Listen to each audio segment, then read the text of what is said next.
अस्सलाम वालेकुम। तमाम देखने और सुनने वालों को एक नई वीडियो के साथ हमारी धरती चैनल पर खुश आमदीद।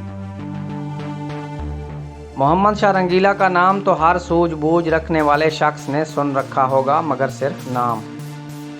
बहुत कम लोग जानते हैं कि ये कौन था, इसका असल नाम क्या था और तारीख में ये मोहम्मद शाह रंगीला के नाम से क्यों मशहूर है।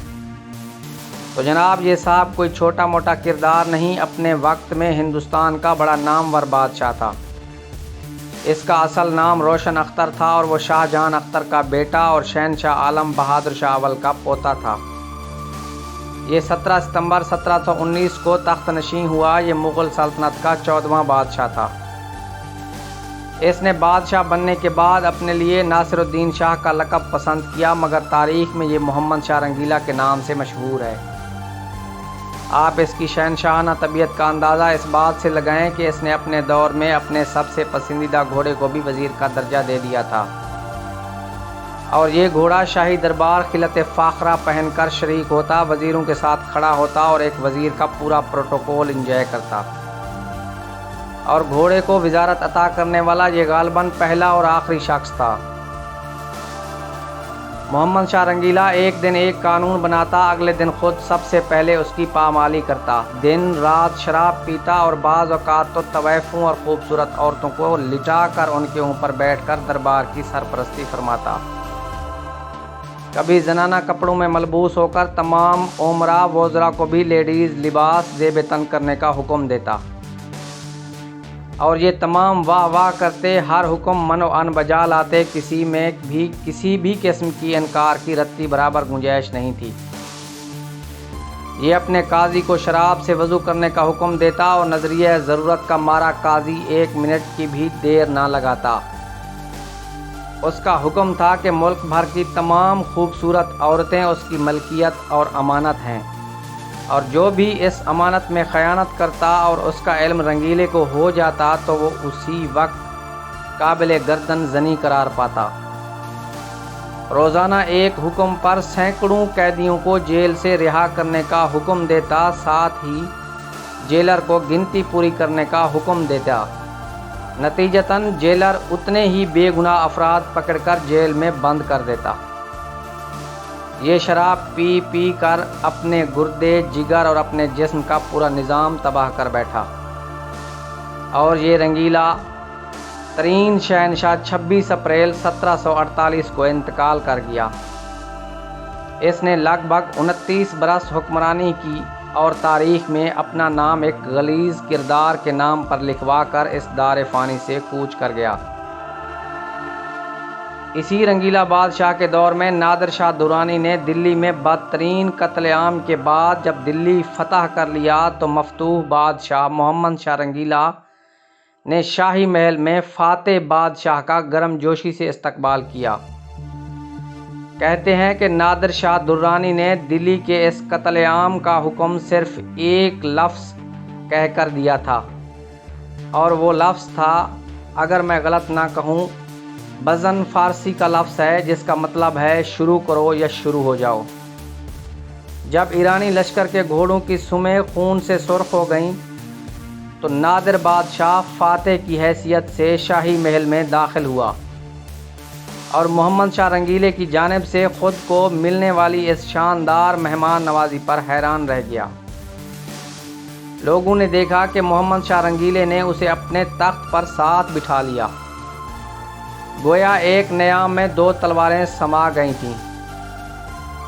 फातेह बादशाह ने मफतूह बादशाह के तख्त पर उसके साथ बैठने के बाद अपनी शराइत मनवाना शुरू की। मोहम्मद शाह रंगीला ने अपना मशहूर व मारूफ ख़ानदानी हीरा कोह-ए-नूर अपनी पगड़ी में छुपा लिया था।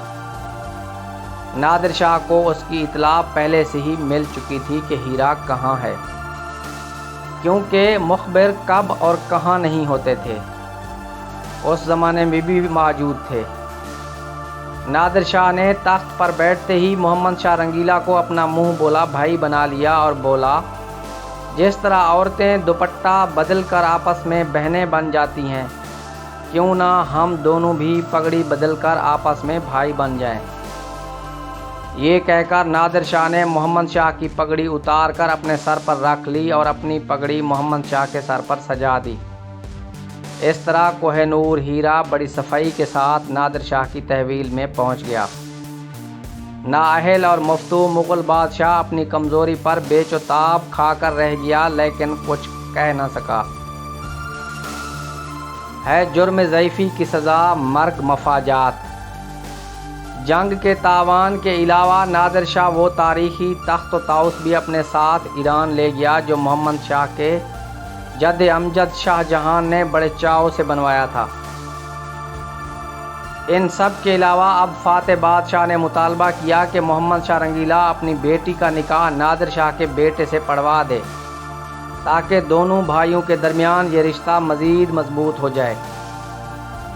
چونکہ مفتوح کے پاس فاتح کی بات ماننے کے سوا کوئی دوسرا آپشن نہیں ہوتا، لہذا نکاح کی تقریب کے لیے پنڈال سجا دیا گیا۔ محمد شاہ رنگیلا بہرحال ایک خاندانی بادشاہ تھا، اہلیت اور نااہلیت سے قطع نظر بادشاہت اس کے خاندان میں پشتوں سے چلی آ رہی تھی۔ جبکہ نادر شاہ درانی ایک چرواہے کا بیٹا تھا، مگر ایک اور روایات بھی ہے کہ یہ ایک موچی کا بیٹا تھا جس نے اپنے زور بازو سے یہ بادشاہت حاصل کی تھی۔ محمد شاہ کے کسی ہمدرد نے اس کے کان میں یہ جڑ دیا کہ نکاح کے وقت نادر شاہ سے اس کے خاندانی شجرے کے بارے میں معلومات حاصل کی جائیں، اس طرح اسے کم از کم زبانی طور پر ہی صحیح ذلیل کرنے کا ایک موقع تو حاصل ہو ہی جائے۔ لہٰذا جب نکاح کی تقریب شروع ہوئی تو رواج کے مطابق دلہن کے والد نے اپنا نام لکھوا کر اپنا شجرہ سنانا شروع کر دیا اور اس خاندانی نسب نامے کو اکبر اعظم سے ظہیر الدین بابر تک، بابر سے امیر تیمور تک اور امیر تیمور سے چنگیز خان تک بیان کرتا چلا گیا۔ اب نادر شاہ درانی کی باری آئی اور دلہا کا جب شجرہ نسب پوچھا گیا تو نادر شاہ نے دلہا کا نام لکھوا کر ولدیت میں اپنا نام لکھوایا۔